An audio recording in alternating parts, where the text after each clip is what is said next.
अपने समान अन्य देवताओं में भी नारी शक्ति को जागृत करो। ये उत्तरदायित्व तो अब तुम्हारा है विनायकी। मुझे ज्ञात है कि माँ मुझे क्या करने के लिए निर्देशित कर रही हैं, किंतु मैं उस कार्य को पूर्ण करूंगी कैसे? तुम्हें यहाँ से लौटना चाहिए पुत्र। अभी जाना होगा मुझे, अभी तो मेरा मन ही नहीं भरा। किंतु माँ का आदेश है तो उसका पालन तो करना ही होगा। प्रणाम माता।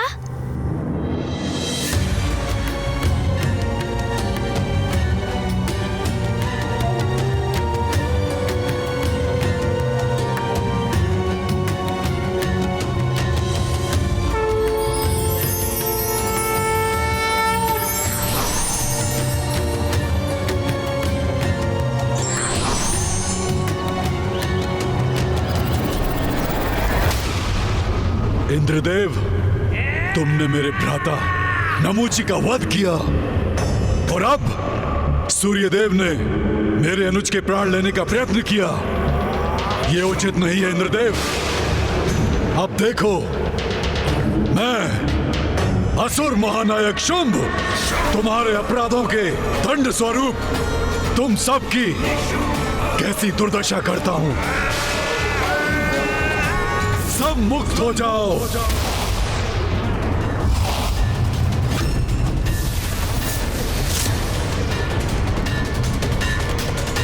इसने हमें अपने स्तंभन से मुक्त क्यों किया?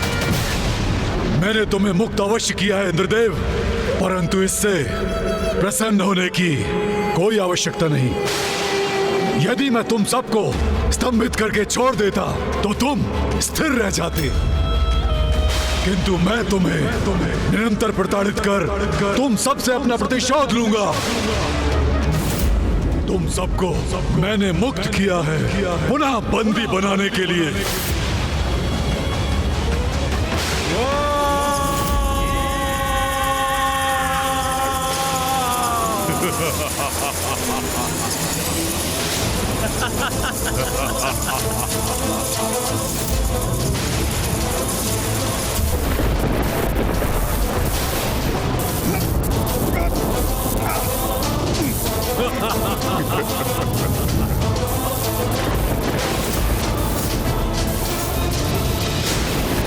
अब तो स्वर्ग पर मेरा इस असुर महानायक शुंभ का अधिकार हुआ।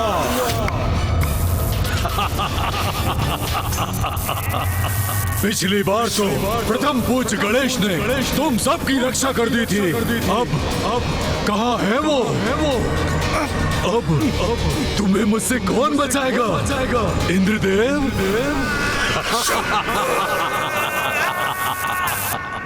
माँ, आपने मुझे अपने निकट आने की अनुमति दी, उसके लिए मैं आपकी कृतज्ञ हूँ। किंतु भैया की आपके दर्शन करने की इच्छा अपूर्ण रह गई माँ।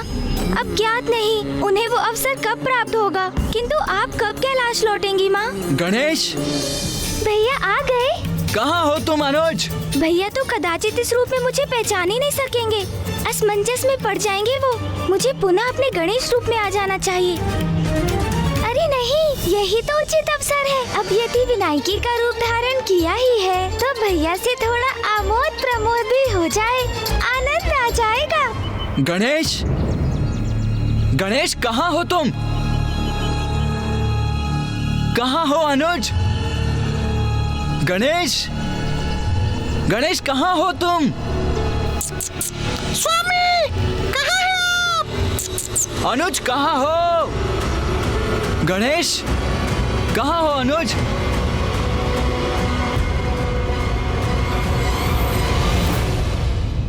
देवी। हाँ जी। क्या आपने? कितना मधुर स्वर है आपका। कौन हो सकती है ये स्त्री? सुनकर मेरा मन तो अति आनंदित हो गया।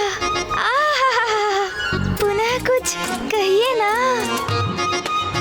अकस्मात इस प्रकार आपके समक्ष आने के लिए मैं क्षमा चाहता हूँ, किंतु यहाँ आने का मेरा केवल एक ही प्रयोजन था, अपने भ्राता को ढूंढना। अब वो यहाँ नहीं है तो हम आगे बढ़ते हैं। चलिए मूषक जी, हम आगे ढूंढते हैं। अरे नहीं नहीं नहीं ना, भला ऐसे क्यों जा रहे हैं आप? अकस्मात आने का अपराध किया है आपने, तो अचानक जाने के दोष से तो मुक्त होइए। ऐसे मत जाइए, कुछ बोलिए ना कुछ बोलते रहिए ना। ये क्या कह रही हैं आप? देखिए, मेरे पास इन सब के लिए समय नहीं है। आप जो भी हैं देवी, मैं आपका अपमान नहीं करना चाहता हूँ, इसीलिए। अरे ये क्या हो रहा है आपको? आपका संतुलन क्यों बिगड़ता जा रहा है? स्वयं को संभालिए देवी। कैसे संभालूं अपने आप को? आपके स्वर की मधुरता ने तो पूर्व में ही मेरा मन मोह लिया था, और आपका मुख, आपका रूप देखा तो आहा, उसका तो ऐसा सम्मोहन है कि कोई भी अपना संतुलन खो बैठे। रुकिए कुमार, मेरे हृदय का स्पंदन थोड़ा मंद पड़ जाए, तब तक तो रुक जाइए। कहीं मुझे कुछ हो गया तो फिर क्या करेंगे आप? ओहो, कहाँ फंस गया मैं? अब इस स्त्री से पीछा कैसे छुड़ाऊं मैं? कुछ भी नहीं होगा आपको। वैसे भी आप तो हृष्ट पुष्ट दिखाई दे रही हैं। अच्छा, हृष्ट पुष्ट तो दृष्टि पड़ ही गई, तो क्या मैं आपको भाग गई हूँ? अच्छा ये तो बताइए, आपका विवाह हो गया क्या? नहीं देवी, ये तो अपना कर्तव्य निभाने में ही व्यस्त रहते हैं। विवाह का समय ही कहाँ है इनके पास? प्रभु अभी तक दिखे ही नहीं। ये तो अत्यंत शुभ समाचार है। आपको ज्ञात है, मेरी जन्म कुंडली के अनुसार विंध्याचल पर्वत पर मेरे द्वारा पुष्प तोड़ते समय अत्यंत सुंदर और तेजस्वी कुमार का आगमन लिखा है, और ये भी कि वो कुमार महादेव और देवी पार्वती के पुत्र होंगे, और उन्हीं कुमार से मेरा विवाह भी होगा। अरे ये तो पीछे ही पड़ गई है देवी। ये क्या कह रही हैं आप? अपनी मर्यादा की सीमा में रहिए। आपसे 2 संवाद हुए नहीं और आप तो विवाह तक पहुंच गई। किंतु हृदय तो कभी असत्य नहीं कहता कुमार। आप ही है ना महादेव और माता पार्वती के वो पुत्र? बोलिए ना। हाँ, ये तो वही है, माता पार्वती और महादेव के पुत्र कुमार कार्तिकेय। अरे मूषक जी, आप तो और संकट में डाल देंगे। देखा, मुझे जो आभास हुआ था वो सत्य भी था। स्वामी, मेरे स्वामी, आप अंततः मिल ही गए मुझे। कितनी प्रतीक्षा करवाई मुझे, किंतु कोई बात नहीं। अब तो मैं आपको अपनी दृष्टि से कहीं दूर जाने नहीं दूंगी। गणेश कहाँ रह गया? मेरा अनुज क्या कम संकट उत्पन्न करता है जो अब इस स्त्री से भी भिड़ंत हो गई है मेरी?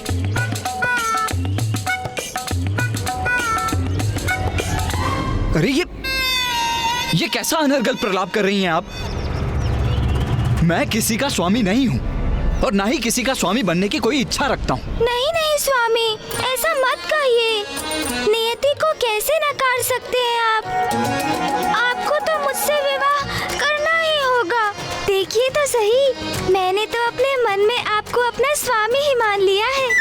इतने वर्षों से आपको पाने के लिए ही तो यहाँ इस पर्वत पर पुष्प तोड़ने आती रही हूँ मैं। अब तो मेरा मनोरथ भी सिद्ध हो गया। अब मैं आपकी अर्धांगिनी हूँ स्वामी। यहाँ रुककर एक क्षण भी व्यर्थ नहीं करूंगा मैं। चलिए मूषक जी। जी कार्तिकेय जी। भैया, आपको ऐसे नहीं जाने दूंगी मैं। अंततः प्राण छूटे उस स्त्री से किसी प्रकार पीछा छुड़ा के। रक्षा करो, कोई मेरी रक्षा करो, कोई मेरी रक्षा करो। ये तो उसी स्त्री का स्वर है। क्या संकट आया होगा उस पर? मूषक जी, हमें उनकी सहायता करनी चाहिए। चलिए। हाँ, चलिए कार्तिकेय जी। रक्षा करो, कोई मेरी रक्षा करो। इसे देखकर तो ये प्रतीत नहीं होता कि ये किसी संकट में है। फिर ये बचाओ बचाओ की चित्कार क्यों कर रही है? रक्षा करो, मेरी कोई रक्षा करो। क्या हुआ? सहायता की गुहार क्यों लगा रही थी आप? ओह, तो इसका तात्पर्य है आपको मेरी भी चिंता है। इसका अर्थ तो यही है आपको प्रेम है मुझसे। मुझे ज्ञात था स्वामी, मैं पुकारूंगी तो आप अवश्य आएंगे। किंतु मुझे क्षमा कर दीजिए स्वामी, मैं तो बस अपने इस विश्वास की पुष्टि कर रही थी। किंतु स्वामी, ये तो प्रमाणित हो गया कि आपके हृदय में मेरे लिए स्थान है। मुझे आपसे कोई प्रेम वेम नहीं है। मैं तो आपसे परिचित तक नहीं हूँ। मुझे रिझाने का व्यर्थ प्रयास कर रही हैं आप।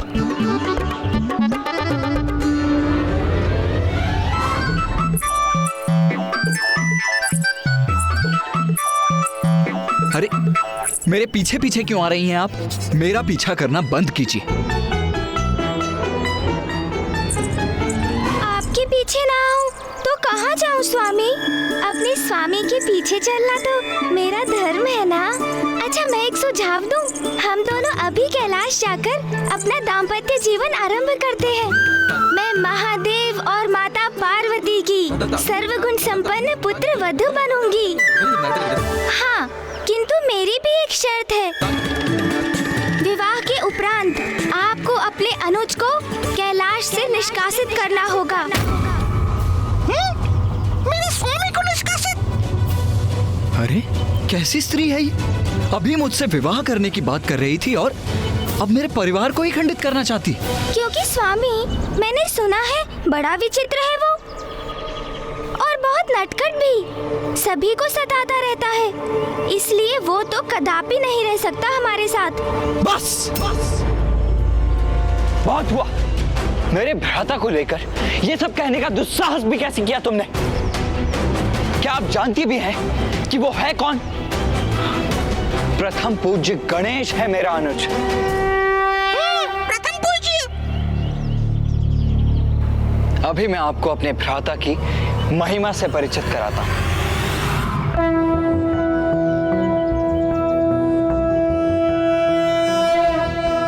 प्रणम्यं शिरसा देव गौरीपुत्रं विनायकं भक्तावासं स्मर नित्यं आयुः कामार्थसिद्धये।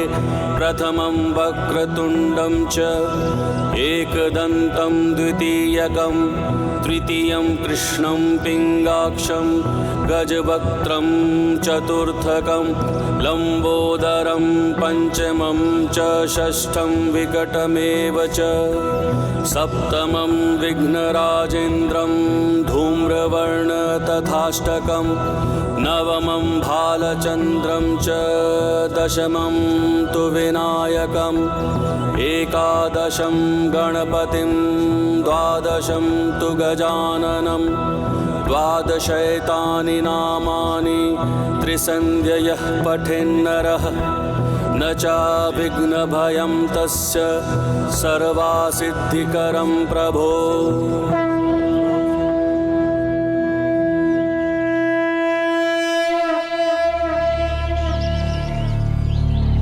ऐसा है मेरा गणेश और ऐसी है उसकी महानता। उचित है फिर।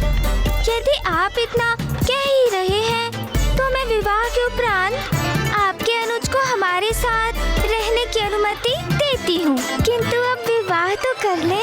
विवाह? कैसा विवाह? कौन सा विवाह? गणेश, कहाँ हो तुम? तुम्हें ढूंढते ढूंढते ये किस कठिनाई में फंस गया मैं।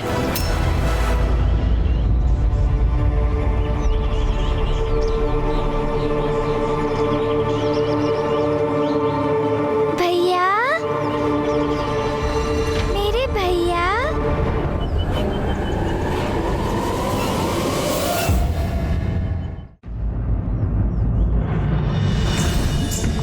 प्रभु,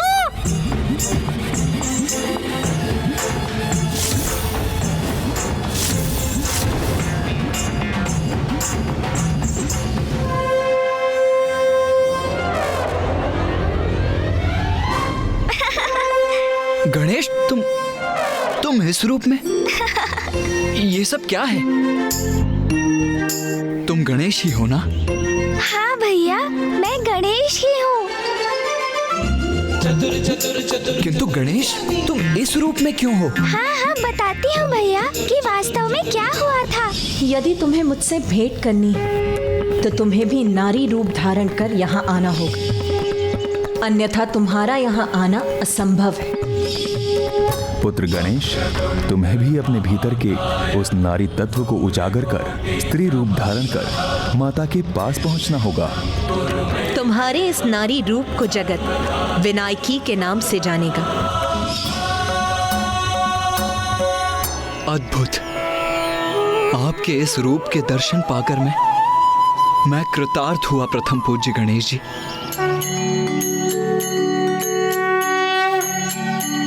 नीलाभा नीलवर्णा च नीललोहित पिंडला गजवक्त्रा महाकाया त्रिनेत्रा मुकुटोज्ज्वला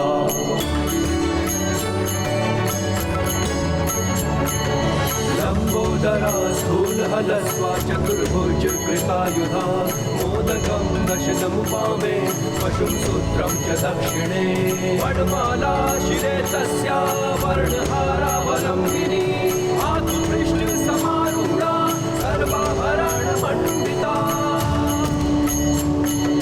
विनायकी महादेवी गज चर्म परीक्षदा विनायकी महादेवी गज चर्म परीक्षदा विनायकी महादेवी गज चर्म परीक्षदा विनायकी महादेवी गज चर्म परीक्षदा।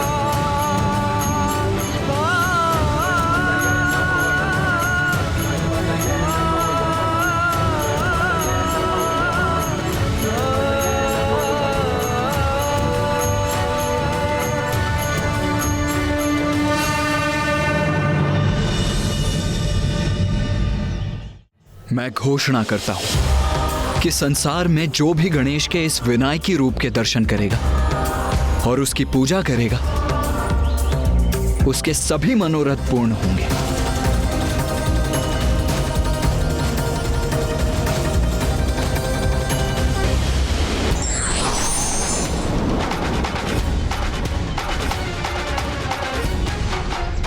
भैया, मुझे क्षमा कर दीजिए, मैं तो बस आपके साथ परिहास कर रहा था। किंतु क्या करता भैया, इतना सुनहरा अवसर जो प्राप्त हुआ था तो उसे कैसे गंवाता मैं। फिर उन स्त्री ने भी तो कहा था कि गणेश बहुत नटखट है। चलो, कठिनाई के इस समय में मेरे कारण तुम आनंदित तो हुए। मुझे क्षमा कीजिए भैया, मैं स्वयं को रोक नहीं सका। अच्छा, अब ये बताओ कि माँ से भेंट हुई तुम्हारी? कैसी है वो? क्या कहा उन्होंने? माँ से भेंट तो हुई मेरी, वो यहीं इस विंध्याचल पर्वत पर ध्यानस्थ है।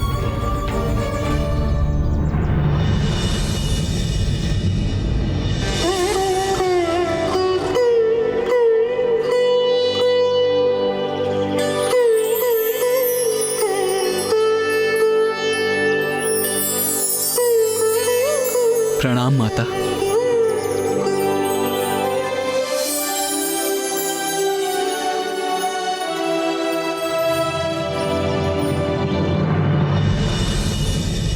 किंतु गणेश, ये तो बताओ कि माँ ने तुमसे कहा क्या? क्या तुमने उनसे शुंभ निशुंभ से उत्पन्न महासंकट की चर्चा की? भैया, माँ ने कहा कि तुमने अपना विनायकी रूप मुझसे भेंट करने के लिए धारण नहीं किया है। इसके पीछे एक बहुत बड़ा कारण है। अपने समान अन्य देवताओं में भी नारी शक्ति को जागृत करो और शुंभ निशुंभ को मुझ तक आने को विवश करो। माँ ने मुझे जो दायित्व सौंपा है उसे निभाने का आरंभ मैं भैया से ही करता हूँ।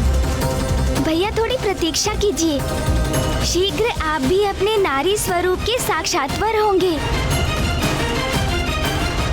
उचित है गणेश, किंतु मैं तो अपने इसी रूप में सक्षम हूँ, तो मुझे नारी रूप धारण करने की क्या आवश्यकता है? आवश्यकता है भैया, आवश्यकता है। मैंने भी यही पूछा था माँ से भैया, किंतु उन्होंने मुझे समझाया, जो नारी समस्त संसार को जन्म देती है, उस नारीत्व से बड़ी कोई शक्ति नहीं होती। शुंभ निशुंभ का वध करने के लिए ये आवश्यक है। आपको उसका वरदान ज्ञात है ना भैया? उस वरदान को निष्फल करने के लिए हम सभी को अपने भीतर की नारी और उसकी शक्ति को जागृत करना होगा। तभी हम इन असुरों के वध में सहायक बनेंगे। तब तो हमें यथाशीघ्र ऋषि मार्कंडेय जी के पास लौटना चाहिए। हमें ये तो ज्ञात है कि माँ कहाँ है, किंतु माँ के इस युद्ध में सहभागी होने के नाते हमें अब और भी सतर्क रहकर शुंभ निशुंभ के प्रत्येक क्रियाकलाप पर दृष्टि बनाए रखनी होगी। हाँ भैया, और ऐसी योजना भी बनानी होगी जिससे शुंभ निशुंभ शीघ्र माँ तक आने के लिए विवश हो जाएं। छल से स्वर्ग पर तो अपना अधिकार स्थापित करने का प्रयास कर ही चुके हैं शुंभ निशुंभ। ज्ञात नहीं अब वो कौन सी चाल चलने की तैयारी कर रहे हो।